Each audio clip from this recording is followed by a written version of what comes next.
mga kapuso, eto iba pa rin balita, masaya pa rin yung mga taga-Leyte. Kahit na sandali lang, nananatili sa probinsya ang Santo Papa dahil sa masamang panahon at maging ang mga dumayo. Pero hindi naman nakita ng personal si Pope Francis, walang pinanghihinayangan.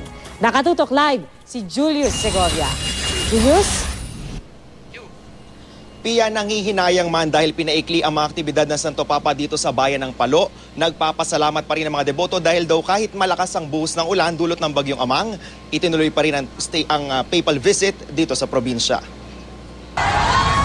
Wala pa man ang Santo Papa sa Palo Cathedral. Maagang nagtipon-tipon ng mga tao sa gilid ng kalsada. Hindi ininda ang malakas na buhos ng ulan at ihip ng hangin. Pati mga pulis, di natinag. Kanya-kanyang diskarte. Ang ilan, hindi nakakapote. Nagsuot na lang ng sandobag sa ulo para di mabasa. Ang iba, karton ang ginamit.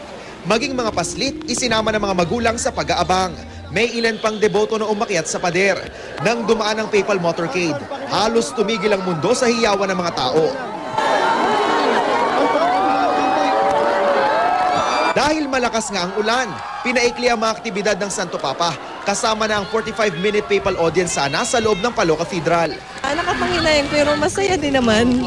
Masaya din naman. At saka nasilayan namin kahit sandali lang. Pero kontento at saka no regret po. Not this decision that they will return to Manila, but the decision of the pilot. Sulit naman ang pag-aabang ni Adria sa Santo Papa. Nabuhat pa ang 6 na buwang sanggol. Malapitan na, tsaka tinignan niya uli kami dahil sa baby ko. Opo, lumingon siya uli. Si Gina na may kapansanan, dama rin ng Santo Papa kahit sandali lang niya nasilayan. I'm very, very happy. Sa likod ng simbahan dumaan ang Santo Papa palabas ng Palo Cathedral. Dito, sumaglit siya sa mass grave na aabot sa 300 biktima ng bagyong Yolanda. Sandali rin siyang huminto sa groto ng Birheng Maria.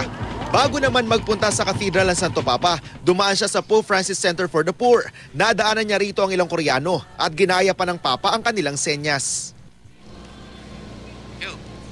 Pia, sa mga oras na ito'y huminto na ang buhos ng ulan pero nananatiling malakas ang ihip ng hangin. Kaya Pia, ang abiso natin sa mga kababayan nating dumayo pa dito sa bayan ng Palo para nga masaksihan ang papal visit, mag-ingat po kayo sa inyong biyahe pauwi sa inyong mga pinanggalingan.